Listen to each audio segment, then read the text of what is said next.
Napansin mo ba, habang tumatagal ang edad parang mas madalas na sumasakit ang paa, lalo na sa gabi? Yung tipong bigla ka na lang magigising dahil parang may tumutusok o namamaga ang kasukasuan mo. At ang mas nakakagulat, minsan kahit simpleng pagkain lang, pwede palang mag-trigger nito. Kung ikaw ay may gout o may kakilala kang dumaranas nito, mahalagang malaman mo ito ngayon dahil may mga gulay na akala mo healthy. Pero pwede palang magpalala ng gout at magdulot ng matinding pananakit. At ito ang hindi sinasabi ng marami. Hindi lahat ng gulay ay ligtas para sa may gout. Sa video na ito, pag-uusapan natin ang 7 gulay na dapat mong iwasan kung ayaw mong lumala ang pamamaga ng paa at kasukasuan. Pero hindi lang basta iwas. Bibigyan din kita ng praktikal na paraan kung paano mo pa rin mapapanatili ang malusog na pagkain nang hindi nasasaktan ang katawan mo. Simulan natin sa una. Isipin mo ito. May isang lolo na araw-araw kumakain ng gulay dahil akala niya ito ang pinakamabuti para sa kalusugan niya. Pero hindi niya alam, may isang gulay pala sa kinakain niya ang unti-unting nagpapalala ng gout niya. Hanggang sa dumating ang punto na hirap na siyang maglakad. Ang unang gulay na kailangan mong bantayan ay spinach o kilala rin bilang espinaka. Oo, tama ang narinig mo. Tiwang spinach ay puno ng bitamina at madalas nire-rekomenda para sa kalusugan. Pero para sa may gout, may problema ito. Mataas kasi ito sa purines, isang substance na nagiging uric acid sa katawan.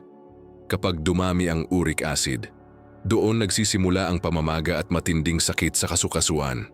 Hindi ibig sabihin nito na bawal na ito habang buhay. Pero kung madalas mo itong kinakain, lalo na kung may gout ka na, kailangan mo itong bawasan. Mas mabuting piliin ang mga gulay na mas mababa ang purines tulad ng pipino o repolyo.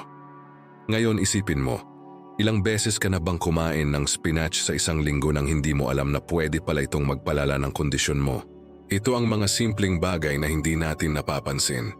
Ngayon, punta tayo sa pangalawang gulay. Ito ay madalas mong makikita sa mga healthy meals at salad. At marami ang nagsasabing ito ay superfood. Ang asparagus. Ang asparagus ay kilala bilang healthy at mataas sa nutrients. Pero tulad ng spinach, mataas din ito sa purines. Ibig sabihin, pwede rin itong magdulot ng pagtaas ng uric acid. Isipin mo ito. Kumakain ka ng asparagus dahil gusto mong maging healthy, pero sa likod nito, tahimik nitong pinapalala ang gout mo. Ito ang dahilan kung bakit maraming seniors ang nalilito. Akala nila tama ang ginagawa nila, pero hindi pala akma sa kondisyon nila.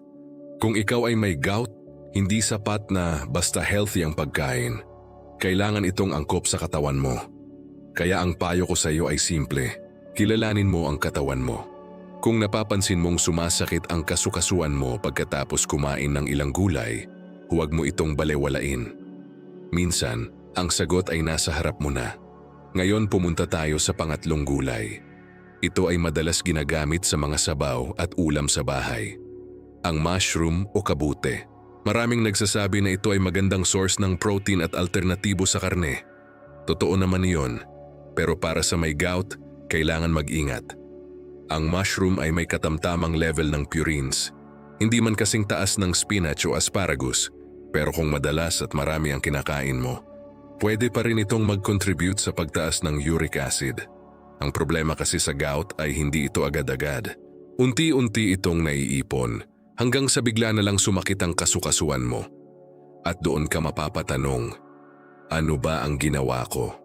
Pero kadalasan, ang sagot ay ang mga pagkain na matagal mo nang kinakain. Kaya mahalaga ang awareness. Hindi mo kailangang matakot sa pagkain, pero kailangan mong maging matalino sa pagpili. Kung ikaw ay mahilig sa kabute, pwede mo itong kainin paminsan-minsan. Pero huwag araw-araw at huwag sobra. Mas maganda kung babalansehin mo ito sa ibang gulay na mas ligtas para sa gout. Ngayon, gusto kong itanong sa iyo, sa mga gulay na nabanggit natin, alin dito ang madalas mong kainin? Minsan, ang maliit na pagbabago sa diet ay pwede nang magbigay ng malaking ginhawa sa katawan. Sa susunod na bahagi, pag-uusapan natin ang iba pang gulay na dapat mong bantayan.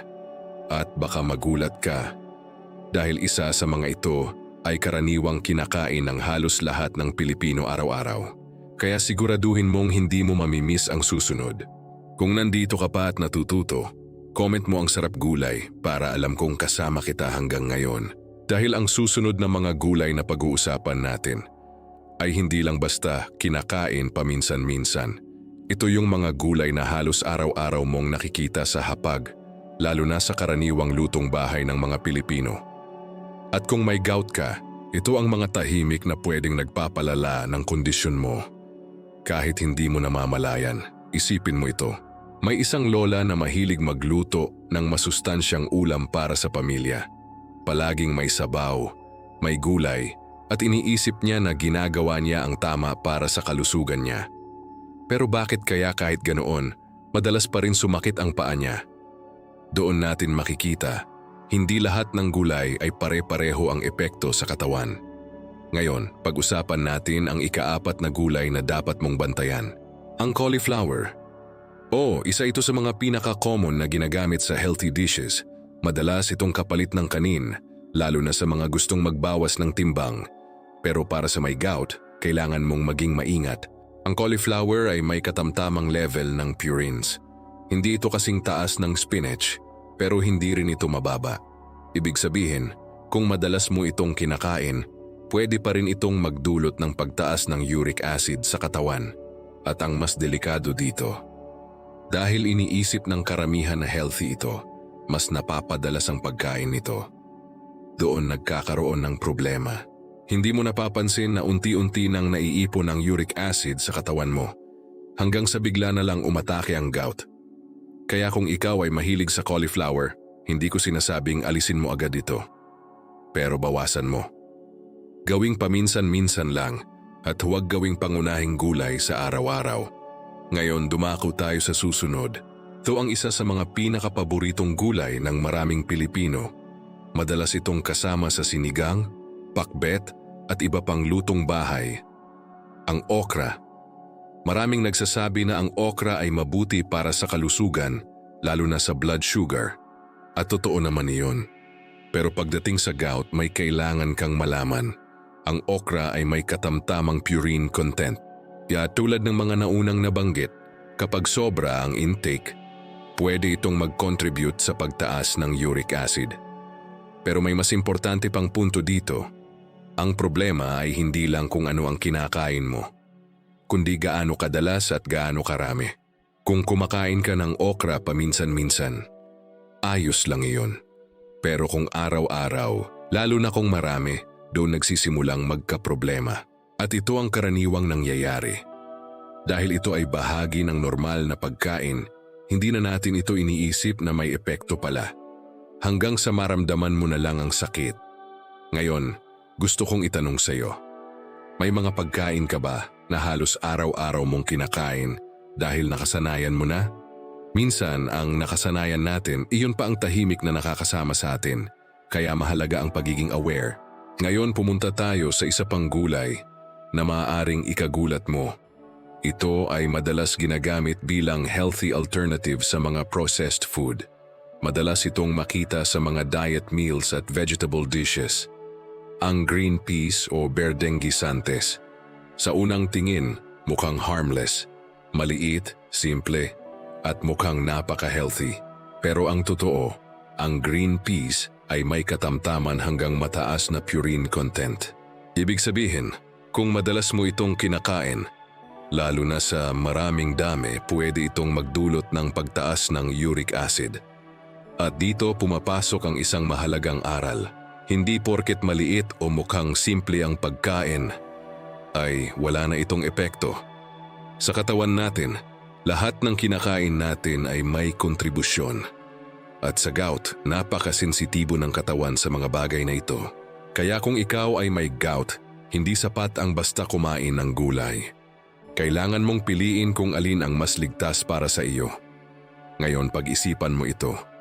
Kung babawasan mo ang mga gulay na ito na maaaring nagpapalala ng gout mo, gaano kalaki ang magiging ginhawa sa katawan mo? Minsan, hindi mo kailangan ng mamahaling gamot. Minsan, ang kailangan mo lang ay tamang kaalaman at tamang desisyon sa pagkain. At dito nagsisimula ang pagbabago. Sa susunod na bahagi, pag-uusapan natin ang huling mga gulay na dapat mong iwasan. At mas importante, bibigyan kita ng malinaw na gabay kung ano ang pwede mong kainin para maiwasan ang pananakit at mapanatiling malakas ang iyong katawan. Dahil hindi lang ito tungkol sa pag-iwas. Ito ay tungkol sa pagpili ng mas magandang buhay. Kung nandito ka pa at sumusunod sa bawat detalye, comment mo ang vegetables para alam kung seryoso ka sa pagbabago ng iyong kalusugan.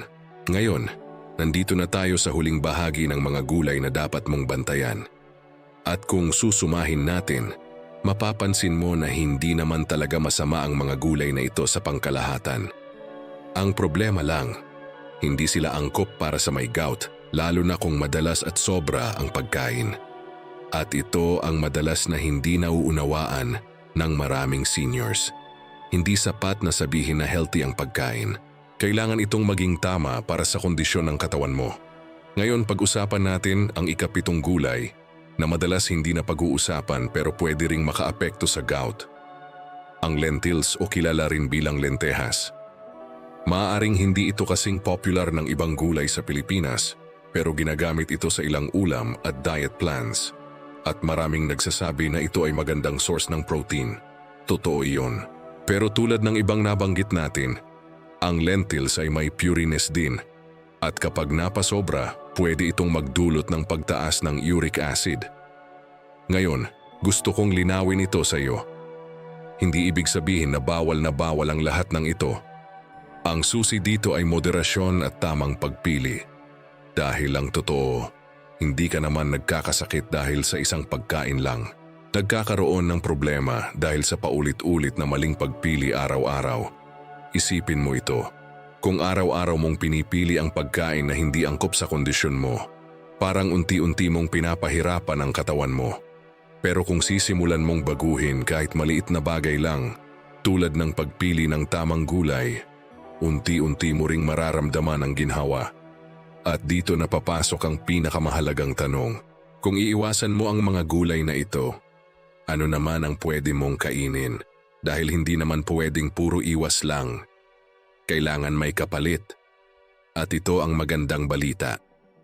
Maraming gulay na ligtas para sa may gout at pwede mong kainin nang hindi ka nag-aalala. Halimbawa, ang pipino. Mababa ito sa purines at mataas sa tubig, kaya nakakatulong ito sa pag-flush ng uric acid sa katawan. Ang repolyo naman ay isa ring magandang opsyon. Madali itong lutuin, mura, at hindi ito nagpapataas ng uric acid. Ang carrots o karot ay isa rin sa mga ligtas na gulay. Bukod sa masarap, puno pa ito ng nutrients na kailangan ng katawan. At huwag nating kalimutan ang malunggay. Isang gulay na madaling mahanap sa Pilipinas at kilala sa maraming benepisyo sa kalusugan. Ang mga ganitong gulay ang dapat mong bigyan ng mas malaking bahagi sa iyong pagkain. Ngayon, isipin mo ito. Sa halip na mag-focus sa kung ano ang bawal, mag-focus ka sa kung ano ang pwede. Dahil doon ka mas magkakaroon ng kontrol sa iyong kalusugan. At isa pa sa pinakamahalagang bagay na kailangan mong tandaan ay ito.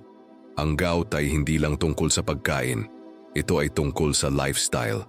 Kung kulang ka sa tubig, kung hindi ka masyadong gumagalaw, kung madalas kang kumain ng processed food. Lahat ng ito ay pwedeng magpalala ng kondisyon.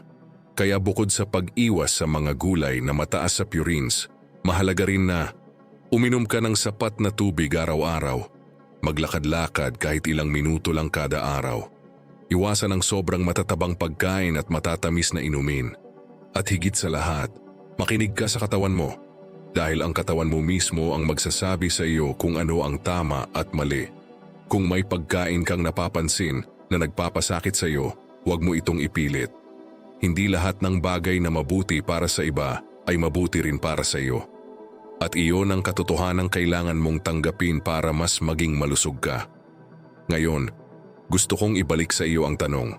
Sa lahat ng napag-usapan natin, ano ang isang pagbabago na kaya mong simulan-simula ngayon? Hindi mo kailangang baguhin lahat agad. Minsan, isang maliit na hakbang lang, sapat na para magsimula ang malaking pagbabago. At tandaan mo ito, ang kalusugan mo ay hindi nakabase sa edad mo. Nakabase ito sa mga desisyon mo araw-araw. Kung aalagaan mo ang katawan mo, aalagaan ka rin nito. Kung natapos mo ang buong video na ito, comment mo ang salitang masarap na veggies para alam kong handa ka ng alagaan ang iyong kalusugan simula ngayon. At kung may natutunan ka, huwag mong kalimutang i-like at i-subscribe ang channel na ito para mas marami ka pang matutunan na makakatulong sa iyong buhay. Dahil dito, ang goal natin ay simple lang.